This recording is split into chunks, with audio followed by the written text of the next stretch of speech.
It's at this time I always had a great time and friendship with Michael Noonan. It's just 2 years since we lost Michael, and he's a great loss to all of us in Bruff.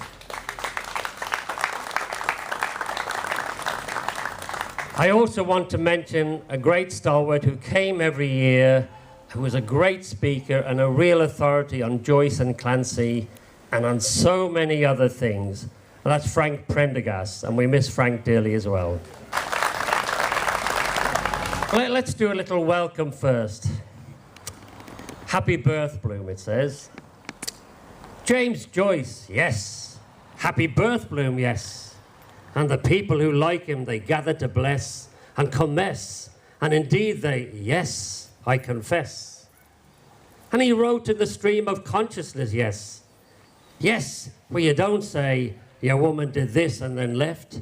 Or your man moses in and says he to the room.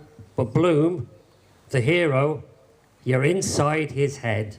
And you're sailing the seas of his marital bed. Or wherever you're led by the thoughts that go drifting and shifting in his yes. This is a very appropriate place to start Bloomsday for 3 reasons. First, we're having a court reenactment inside, and most of you know this is a very important courthouse where the precedent for legal representation is up on the chart, up on the wall there in a plaque. Above me is the new sign, the Thomas Fitzgerald Centre. I'd like to introduce our first guest, and that's Mr.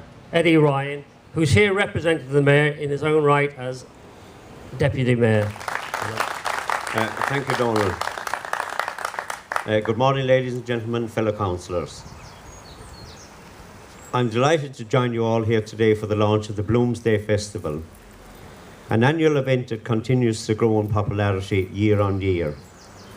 We also gather to remember someone from this parish who was very closely connected with James Joyce.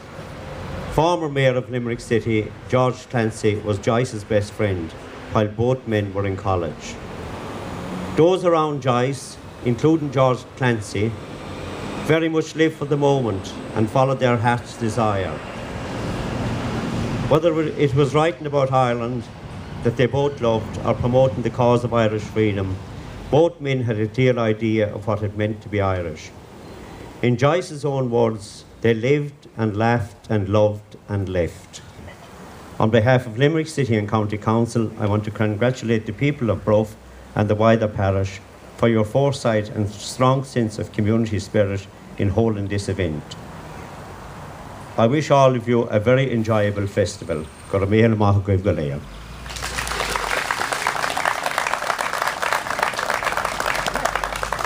This is our 7th year, and every year Bloomsday's been officially declared open by our very own Mary Harvey. A very happy Bloomsday to everyone in Bruff, and especially to visitors that have come here today. There's going to be a terrific day, lots of stuff happening, and I'd like to give a special welcome to Mr. and Mrs. Carl Shanahan, who are over from New York. Carl is a native of Bruff, and a bula boss, Carl, for coming over here today. I know it's all about Bloomsday today, but I think it's great what the Heritage Group have done with this courthouse. It's really fabulous. Give them a nice round of applause there. Anyway, just a short word. Someone was telling me that James Joyce had a beautiful voice. Some say it was nearly as good as McCormick. But he didn't really, it was more into books and literature and that. His favourite song, as they said, was just a song at twilight. But there was always another song, and we will have the Song of Twilight plenty times during the day. But there was another song, and if any of you know it, it's only a short little song, and it was something like this. If you were the only girl in the world, and I were the only boy. Ladies and gentlemen, I would now like to declare Bloomsday in Bruff is well and truly open. Enjoy the day, have fun, and really, really make the most of it. A very happy day to all of you. Thank you. Come join us inside now. You're very welcome.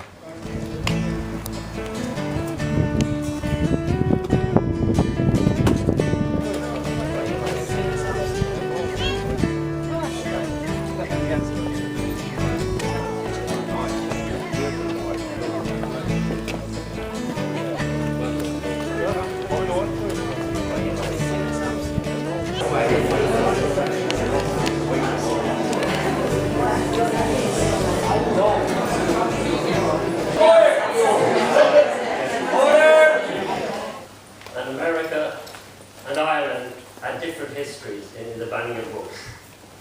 Following the creation of the Irish Free State in 1922, the committee that was set up to look at these things was called the Committee on Evil Literature and reported to the Department of Justice. The act that was passed following that was the Censorship of Publications in 1929. Among the first, well, Devil era felt, as well as Dancing at the Crossroads, Cymru Maidens, that the arts in Ireland were to be encouraged when they observed the holiest traditions, which would be censored when they failed to live up to this ideal. Contrary to popular belief, James Joyce's Ulysses was never ever banned in Ireland. Banned in America, banned in South Africa, never banned in Ireland. A court case took place that changed everything. It changed the way books were viewed with a view of whether they were pornographic or obscene or particularly obscenity. Up to then, there were issues. People could select a phrase or a word of banable. But the judge and the court case that we're going to reenact in a little way for you today tells the story of probably one of the most significant court cases and judgments about literature and how to view literature. All rise and please welcome His Honor Judge John Woolsey.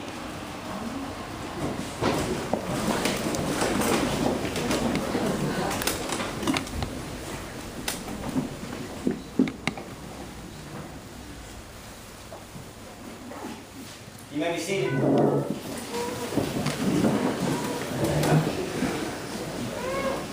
Court presents the case of the United States versus one book called Ulysses.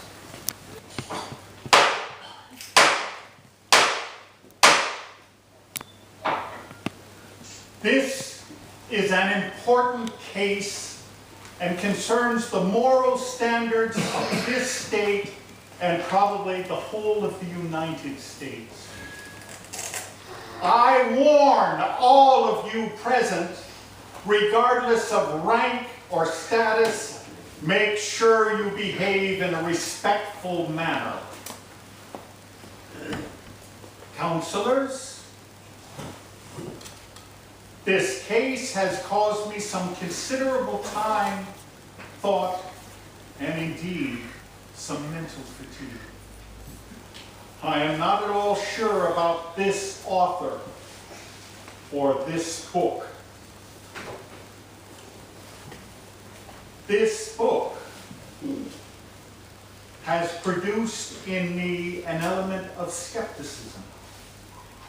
Mr. Ernst, the ending of this book, the so-called soliloquy of Molly Bloom, suppose if a young girl of 18 or 20 read this soliloquy, wouldn't it be apt to corrupt her? Your Honor, I do not think that is the standard we should go by. The law does not require, I believe, that adult literature be reduced to mush for infants. Carry on. The Treasury Department describes Ulysses as a minor classic.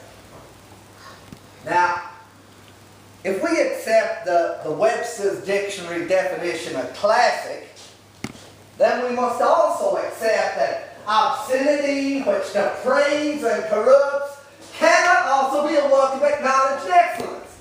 Mr. Coleman, what do you think constitutes constitutes obscenity. Your Honour, I should have said that the thing is obscene, but the ordinary language used in it and its effect on the average reader. And your opinion of this book, Mr. Coleman? No one dare attack the literary value of this book. But we have examined many books recently in court on obscenity charges. We have found our language to be far less colourful than Molly Bloom's. Might as well to move on, or Casanova's Homecoming. Neither of these contain bawdy words. Female didn't have a dirty word in it. Woman and puppet. Flesh was the most obscene we examined, and it did not have any dirty words in it. Ulysses, on the other hand, is teeming with both obscenity and endless blasphemy. I must object, Your Honour. As I said, this book has troubled me. Some of the words and phrases, what does ineluctable modality mean? Did you really read the entire book? He wanders all over the place. Yes, Your Honour. Just like our minds. That is the essence of Ulysses. That, Your Honour, is where I rest my case. As I have said, this book leaves me bothered, stirred, and troubled. There are passages of moving literary beauty, passages of worth and power. That last part, the soliloquy, it may represent the moods of a woman of that sort. This is what disturbs me. I seem to understand it. Away to go, judges! Yeah! Bailiff, if there are other outbursts like that in here, will you eject them from the room? Come on, Judgy, baby! All the way, baby!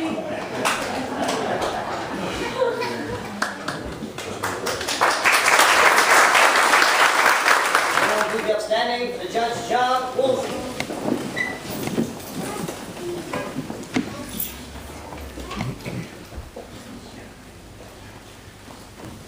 United States District Court, Southern District of New York, Opinion A, 110-59, December 6, 1933. I present my decision in 6 points. 1. The practice followed in this case is in accordance with the suggestion made by me to the case of the United States v. one book entitled Contraception. 2.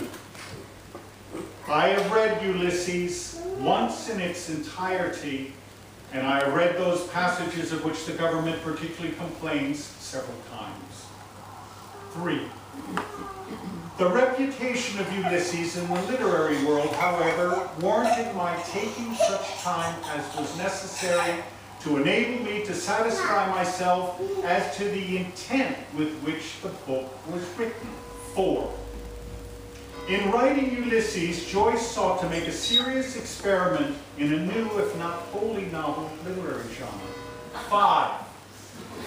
Furthermore, Ulysses is an amazing tour de force when one considers the success which has been in the main achieved with such a difficult objective as Joyce set out for himself. 6. I am only required to determine whether Ulysses is obscene within the legal definition of that word. My considered opinion, after long reflection, is that whilst in many places, the effect of Ulysses on the reader undoubtedly is somewhat emetic, nowhere does it tend to be an aphrodisiac. Ulysses may, therefore, be admitted into the United States. Wait, go!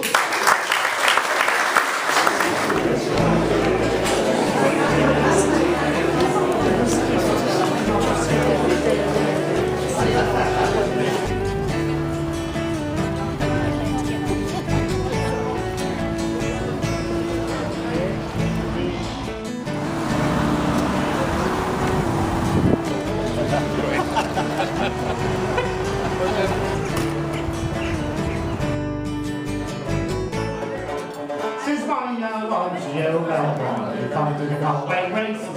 Says you're no one to lie down under the Mary at friends. I went down to the field to skirt the cheater, said no, you don't. I want you have a pint. Have a pint with you, sir, and for years goes in order. It's written by a modern Irishman, a man called David Walls, and he wrote about an accountant who lost the will to live, having spent too much time in the corporate world. So I hope you enjoy it. It's called Do Up Your Necktie and That's good.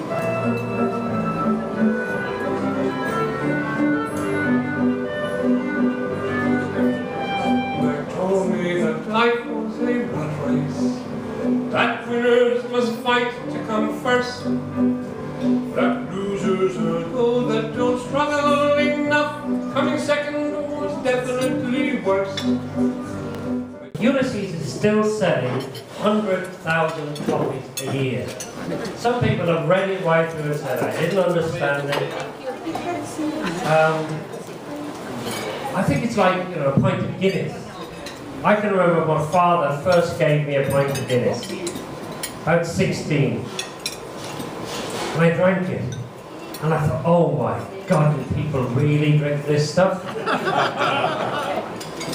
But I got better at it. And the more I drank it, the better it got. And exactly the same applies to Ulysses. I do recommend it to you. So we'll start. Stately, plump Buck Mulligan came from the stairhead, bearing a bowl of lather on which a mirror and a razor lay across. A yellow dressing gown, ungirdled, was sustained gently behind him by the mild morning air. He held the bowl aloft and intoned, Intro Evo Alotari Day. A day on Queeleg Tiffy Card, you venture to Mayor. What a response, sing. Stephen Devlin, displeased and sleepy, leaned his arms on the top of the staircase and looked totally at the shaking, gurgling face that blessed him. Equine in length, and at the light, untunctured hair, greying and hued like paler. But Mulligan peeked an instant under the mirror and then covered the bowl smartly. You refused. There's something sinister about you. What a lovely mama. Kinch, the loveliest mama of them all. He shaved evenly and with care, in silence, seriously. Mr. Leopold Bruf ate with relish the inner organs of beasts and fowls. He liked thick driblet soup, nutty gizzards, a stuffed roast heart, liver slices fried with crust crumbs, fried hemcod's rolls. Most of all, he liked grilled mutton kidneys, which gave to his palate a fine tang of faintly scented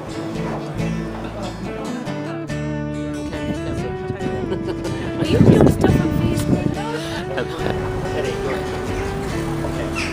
We've already spoken about James Joyce and George Clancy up at the centre earlier today, but it's important that we remember James Joyce. It's very important that we remember another great Limerick man, George Clancy, who died in the hands of the Black and Tans. So remember that, it's very important also. But that's what we do in day history.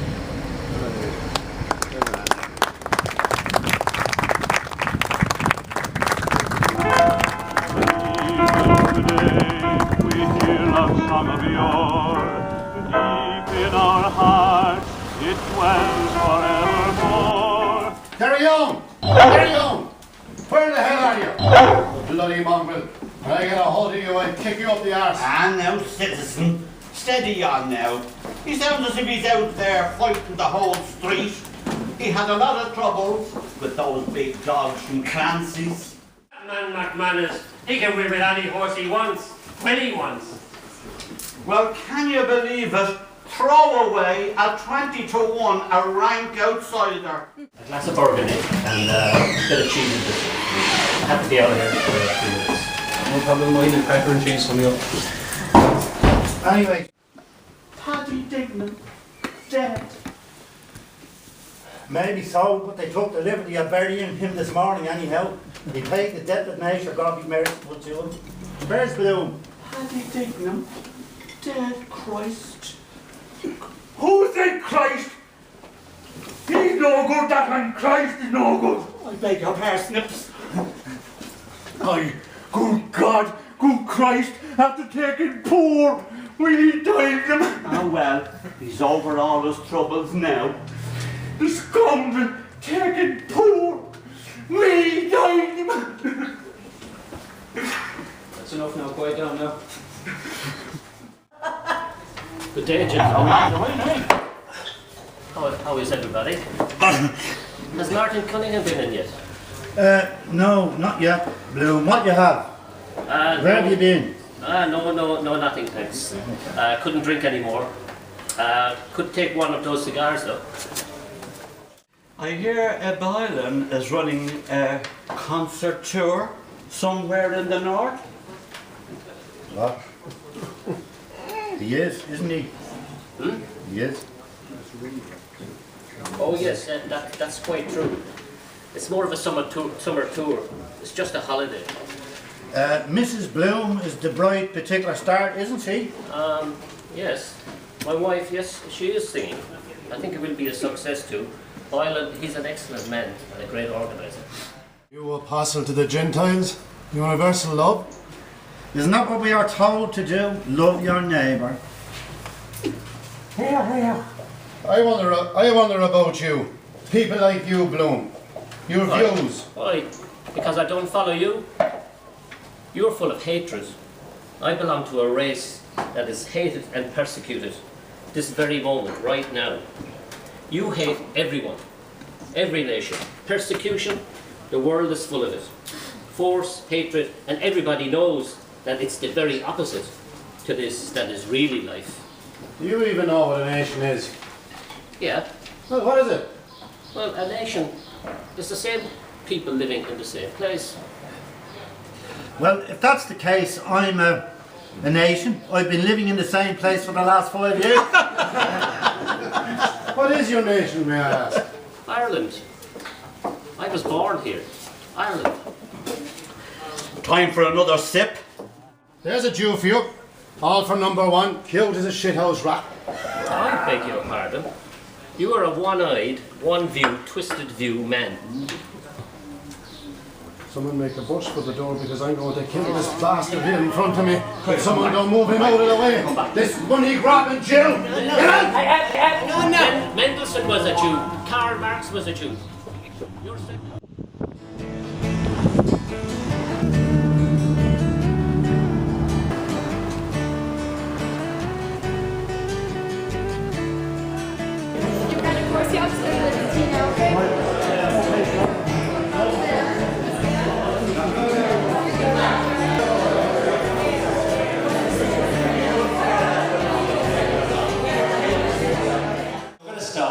young Michael Lacey. I'm thinking of Chris rechristening instead of Nick Lacey. Lacey the suit.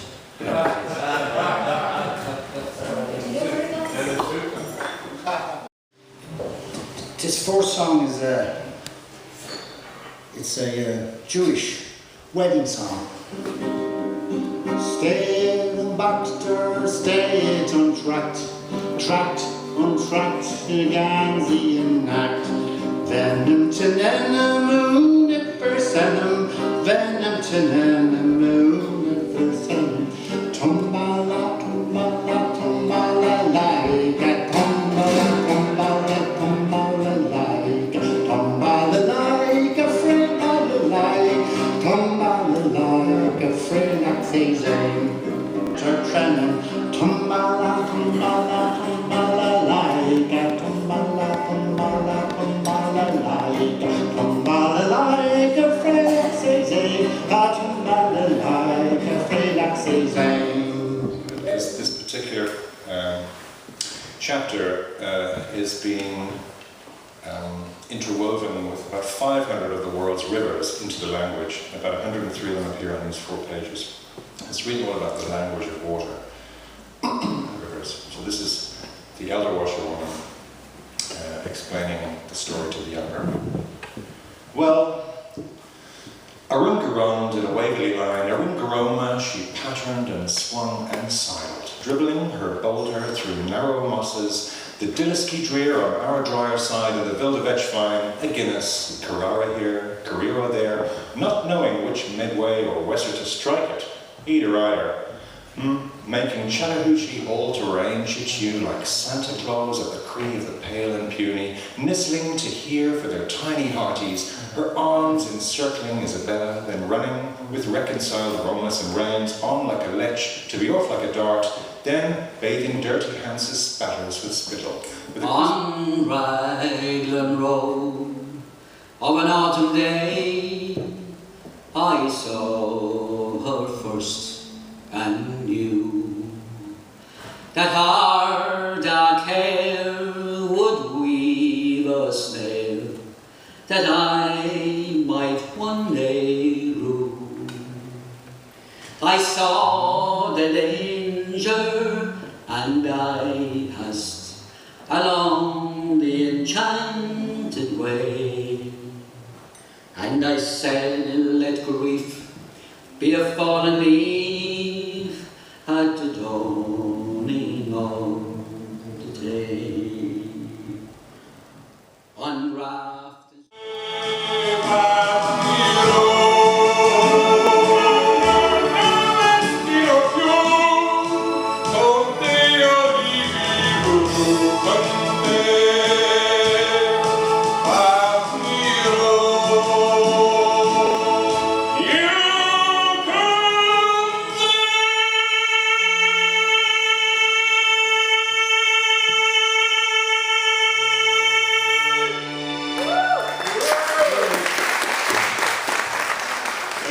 Yes, because he never did a thing like that before.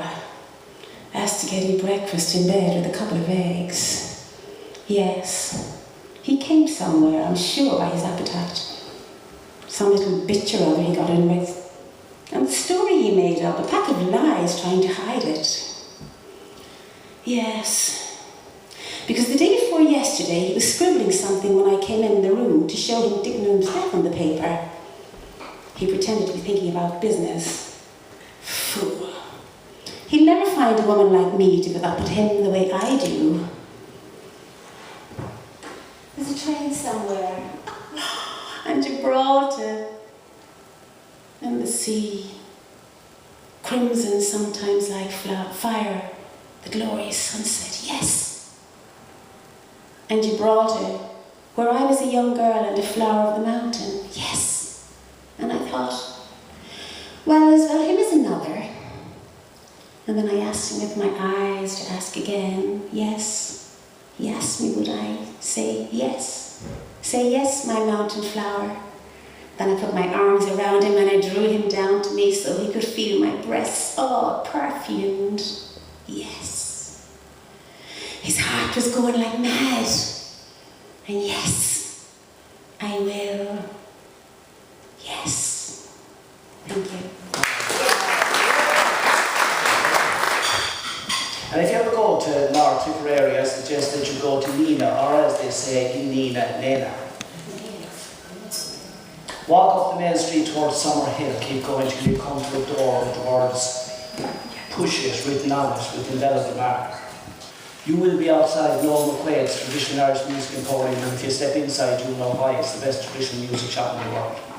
Because he's got banjos, bongos, bodhráns, he even has balalaikas, inlaid with genuine mother of plastic. Brought all the way from Belarus. They even light up in the dark all by themselves. And he's got bazookas and guitars made in Taiwan, Hong Kong, Tokyo and Tumavara. He even has guitars made from recycled tin cans by geriatric chimpanzees living rough in cardboard boxes on the streets of Polokwane. They are lucky to have a job to go to. And we won't speak out of the around the space of the Kilowan, because we want building hotels up on Nars. Nars doesn't have enough, it's a free zone. We won't even have to put rules on the hotels on the Nars, we can throw them up for half and nothing in no time. We get up to Nars where we'll build flop museums for the tourists and the children who have never seen before. Daddy, what's the luck? You won't even have to open your mouth to the child. It's run by the ass dragging down the street, thrown into the first block of music. And we always finish with, and I'm not singing it, so somebody's going to have to lead the singing of Once in the Dead Days Beyond Recall. How about Jack Bruff? Could you sing to that? I'll give you the words. Yeah. We'll sing it together. Oh, we'll sing it together. We have to have something in. We always finish with this. Once in the dear dead days beyond recall, when on the world the mist began to fall, out of the dreams that rose in happy throng, low to our hearts love sang old sweet song. And in the dusk where fell the firelight gleam, softly it wove itself in